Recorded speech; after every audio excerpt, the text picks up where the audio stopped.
तो हेलो नमस्कार प्यारे बच्चों, कैसे सभी लोग? मैं मानता हूँ कि मेरे छोटे बड़े बहन-भाई सभी बहुत अच्छे होंगे। तो आज हम लेकर आए हैं अपना टॉपिक डे 5 यानी 10th क्लास के चैप्टर नंबर 1 यानी रैशनल नंबर का डे नंबर 5।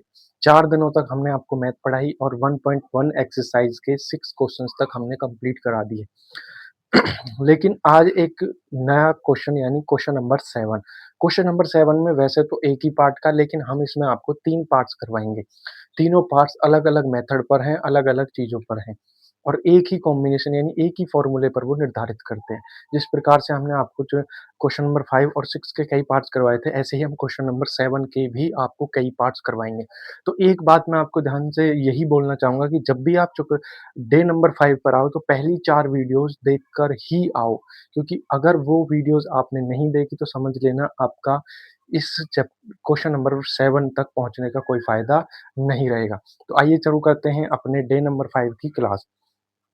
तो डे नंबर 5 में हमारा जो कहता है कि question number 7।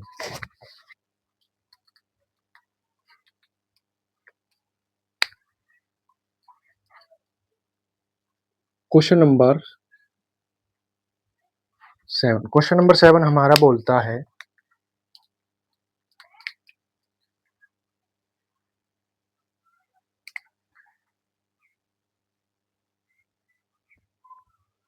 There is a circular path there is a circular path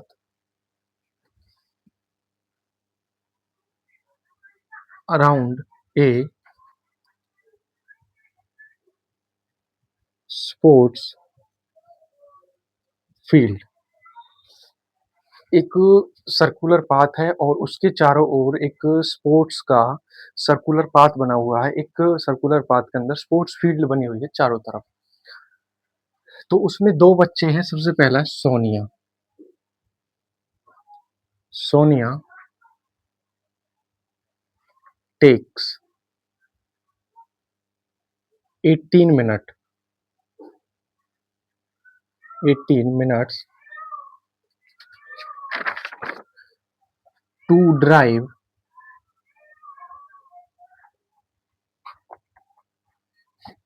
on round of the field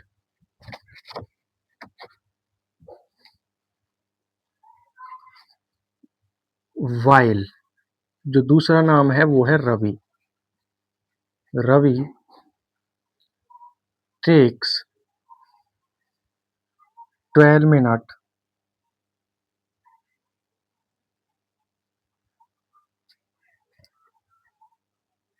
for the same.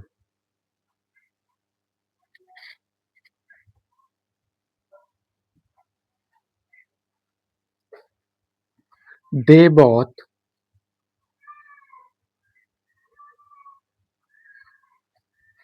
same point start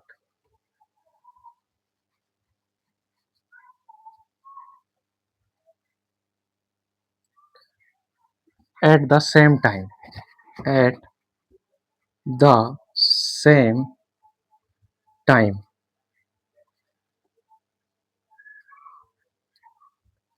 and go in the same direction और वो same ही direction में जाते हैं। After how many minutes will they meet again at the starting point. यानी वो कितने minute बाद एक ही पॉइंट पर एक ही स्थान पर वो मिलेंगे। सबसे पहला कहता है there is a circular path around a sports field. मैं आगे की लाइन इसलिए नहीं लिख रहा हूँ क्योंकि उस लाइन का कोई महत्व नहीं बनता।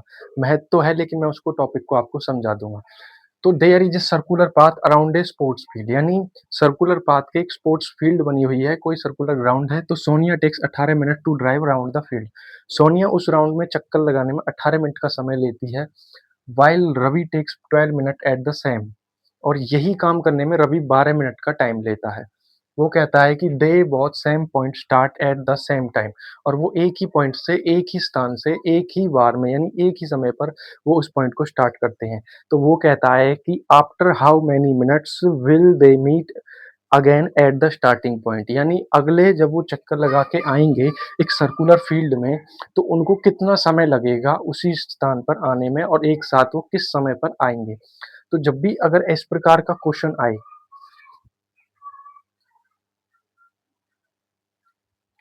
तो आपको सबसे पहले क्या करना है? Solution.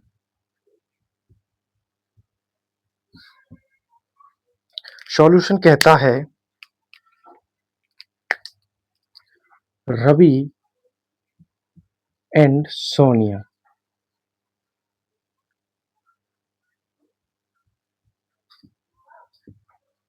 Meet at a LCM. वो हमेशा कहाँ पर जाके मिलेंगे? एलसीएम पर ही जाके मिलेंगे। यानी अगर मैं इसका मेन टॉपिक से आपको बताऊं तो इसका मेनली आपको क्या निकालना है? एलसीएम। एक सर्कुलर पाथ है और उस पर दोनों दौड़ रहे हैं, एक 18 मिनट में पहुंचता है, एक 12 मिनट में। तो वो एक साथ अगर वो उनको सबको पहुंचना है तो उनके कहाँ मिलेंगे? तो एलसीएम पर ही मिलेंगे। सबसे पहले वो कितना समय लेता है? तो एक लेता है 18 मिनट।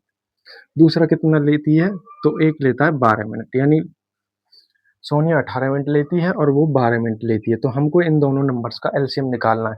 एलसीएम कैसे निकालोगे? प्राइम फैक्टराइजेशन मेथड से, और इसके प्राइम फैक्टर आपको निकालने हैं। प्राइम फैक्टर कैसे निकालोगे? अगर मैं 18 करूँगा तो 2 गुना 9 होता है 18। 9 कितना होता है? 2 तिया 6, सॉरी 3 गुना 3 9। 12 क्या होता है? 2 दूनी 4 और 4 तिया 12। ये होता है। जब भी अगर मैं ऐसे नंबर्स की, सबसे पहले ऐसे नंबर्स को पावर में ले लो। 2 की पावर 1 है गुना में 3 की पावर 2 है। दूसरा 2 की पावर 2 है और गुना में 3 की पावर 1 है। जब भी आपको इस प्रकार के नंबर मिले और ऐसे क्वेश्चंस में आपको एलसीएम निकालने के लिए कहे, जहाँ भी आपको पावर लेनी हो, तो ऐसे क्वेश्चन में आप सभी को एक ही चीज़ ध्यान रखनी है। अगर आपको पावर वाले क्वेश्चन दिखाई दें और उनका आपको एलसीएम लेना है, तो आपको एक चीज़ हमेशा ध्यान रखनी है, पावर कैसी लेनी है एलसीएम में?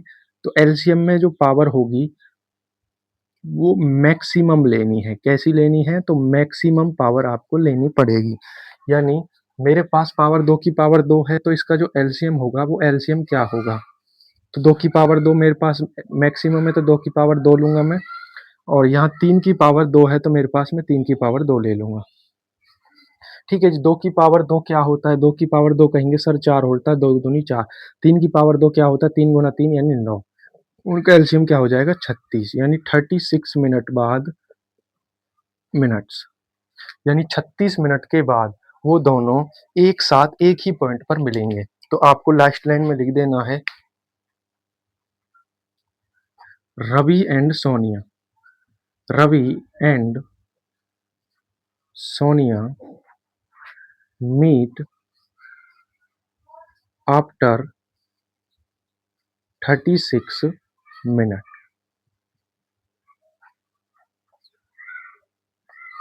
तो कितने टाइम के बाद मिलेंगे?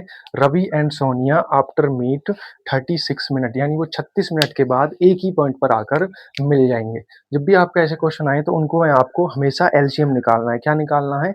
एलसीएम निकालना है। तो ये था हमारा टॉपिक नंबर 1 का, सॉरी क्वेश्चन नंबर 7 का फर्स्ट पार्ट। तो आइए चलते हैं क्वेश्चन नंबर 7 के सेकंड पार्ट पर।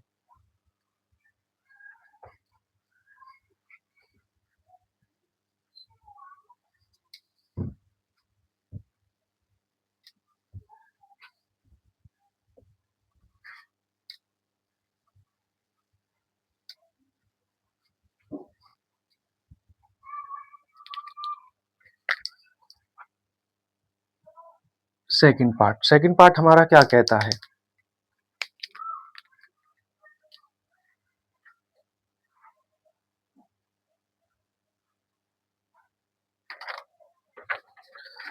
सबसे पहले मैं क्वेश्चन लिखता हूं, तो 3 bells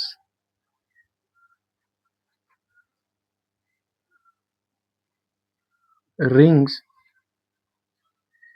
at interval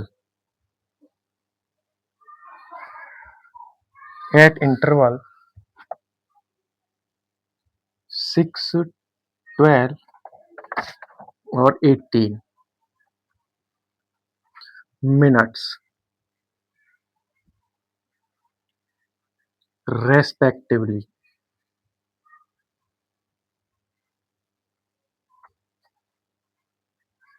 If all the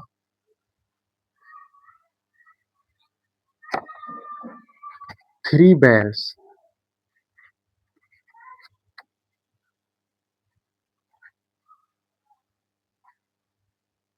rings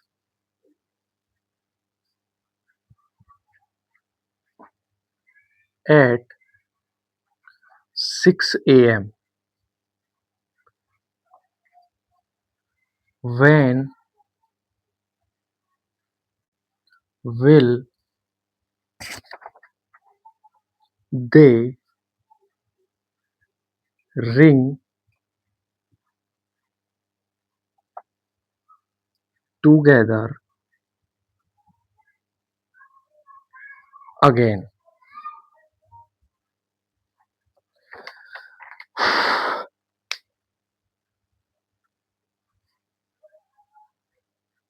तो सबसे पहले क्वेश्चन नंबर 7, और इसका जो सेकंड पार्ट हमारे पास कहता है, वो कहता है कि 3 बेल्स हैं।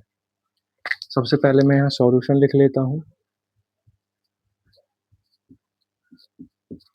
3 बेल्स रिंग्स एट इंटरवल, यानी 3 क्या है? बेल्स, यानी बेल्स आपने देखी होंगी घंटियाँ। 3 घंटियाँ रिंग्स एट इंटरवल, यानी कितने-कितने अंतराल पर? यानी पहली 6 मिनट बाद बजती है, दूसरी 12 मिनट बाद और तीसरी 18 मिनट बाद बजती है। तीनों घड़ियाँ हैं, सॉरी तीनों घंटियाँ हैं रेस्पेक्टिवली। रेस्पेक्टिकल मतलब होता है पहली, दूसरी, यानी लगातार, यानी कोई भी चीज़ step by step. If all the 3 bells rings at the same time 6 AM, यानी अगर तीनों बेल्स एक साथ 6 टाइम पर यानी 6 बजे एक साथ बजती हैं, तो when will they ring they ring together again, और वो दोबारा कब बजेंगी? दोबारा कब बजेंगी? तो दोबारा वो बजेंगी अपने एलसीएम पर। कब बजेंगी? तो दोबारा बजेंगी वो अपने एलसीएम पर। तो वो कहता है दे रिंग टुगेदर एट एलसीएम। कब बजेंगी? तो दोबारा अगर उनको बजाना है तो वो हमेशा किस पे बजेंगे? अपने एलसीएम पर। तो सबका एलसीएम ले लो। एलसीएम लेने के लिए हमको क्या करना पड़ेगा? सबसे पहले इनके प्राइम फैक्टर निकालो। प्राइम फैक्टर आप कैसे भी निकाल सकते हो, जैसा आपका मन करे प्राइम फैक्टराइजेशन मेथड से निकाल सकते हो। अगर आप प्राइम फैक्टराइजेशन मेथड से नहीं निकाल सकते तो डायरेक्ट निकाल सकते हो। सबसे पहले 6 क्या होता है? 2 इंटू में 3, यानी 2 की पावर 1 इंटू में 3 की पावर 1। हाँ जी, दूसरा होता है 12। 12 क्या होता है? 12 होता है 2 की पावर 2, यानी 4 गुना में 3, यानी 3 एकम 3। अब होता है 18। 18 क्या होता है? तो 2 की पावर 1 मल्टीप्लाई बाय 3 की पावर 2। एलसीएम में आप सभी को बताया गया है कि हम कौन सी पावर लेते हैं? तो मैक्सिमम पावर लेते हैं। तो एलसीएम क्या हो जाएगा? मैक्सिमम। 2 की पावर मैक्सिमम क्या है? तो 2 की पावर 2 है, गुना में 3 की पावर मैक्सिमम क्या है? 3 की पावर 2 है। अगर इसी चीज़ में आपसे एचसीएफ निकालने के लिए पूछे तो हमेशा आप क्या करोगे? एचसीएफ निकालने के लिए पावर को हम मिनिमम लेते हैं। कौन-सी पावर लेते हैं? मिनिमम। तो 2 की पावर 2 क्या होता है? 4। 3 की पावर क्या होता है? 9, यानी 9 चौक 36 मिनट। यानी वो 36 मिनट के बाद वो एक साथ बजेंगी। यानी अब तो वो बज रही है 6 बजे, तो 6 बजे अगर वो बज रही है तो 6 प्लस में 36, यानी 6 बजे। तो ये बजेंगी अब 6, यानी 6 बजकर 36 मिनट पर। कब बजेंगी? 6 बजकर 36 मिनट्स पर। एक बात ध्यान रखना है, यहाँ पर एएम लिखा है तो यूनिट ज़रूर लिखनी है एएम। तो 6:36 एएम पर ये दोनों घड़ियाँ आपस में आके बजेंगी। सॉरी, तीनों घंटियाँ आपस में आके बजेंगी। तो कब बजेंगी? 6 बजकर 36 मिनट पर। तो ये था हमारा पार्ट नंबर इसका सेकंड। कौन-सा पार्ट था ये? Second part.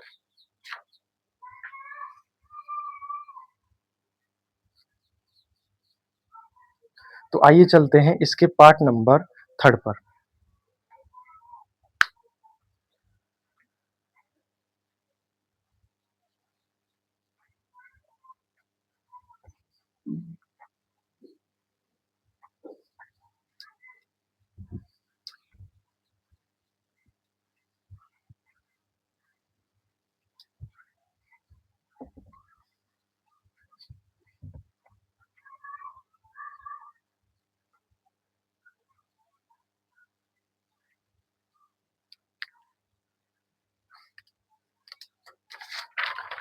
तो इसका part number third, question number 7 और इसका पार्ट नंबर कौन सा है? थर्ड है। तो find the greatest number, find the greatest number, greatest number, find the greatest number of 6 digit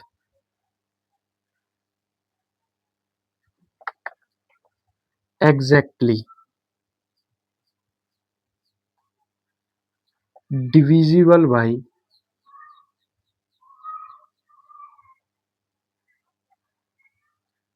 24, 15, 36। यानी हमको ऐसा नंबर बताना है, वो 6 अंकों का सबसे बड़ा नंबर होना चाहिए। यानी find the greatest number 6 digit, कितने डिजिट का होना चाहिए? 6 डिजिट का। और वो किससे डिवाइड होना चाहिए? और वो किससे डिवाइड होना चाहिए? तो वो होना चाहिए हमेशा 24, 15 और 36 से।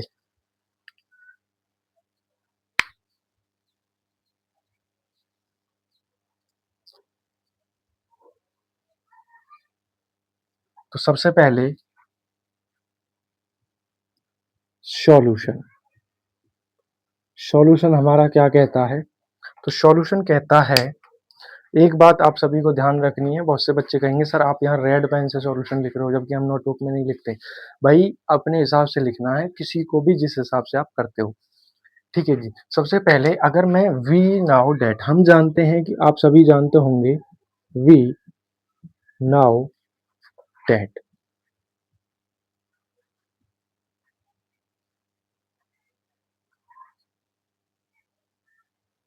द ग्रेटेस्ट नंबर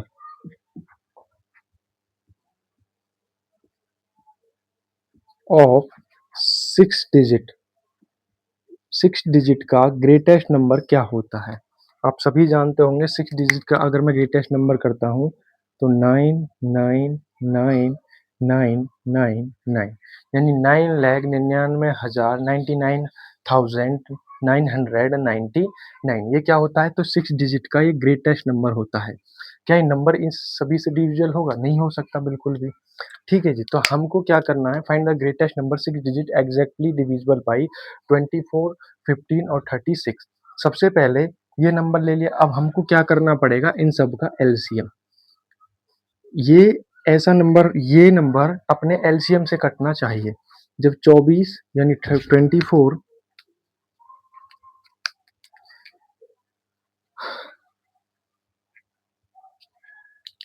ये जो नंबर है, तीनों नंबर एग्जैक्टली तभी कटेंगे जब इसके एलसीएम से ये नंबर कट जाएगा। यानी मुझे इन तीनों नंबर्स का क्या लेना पड़ेगा?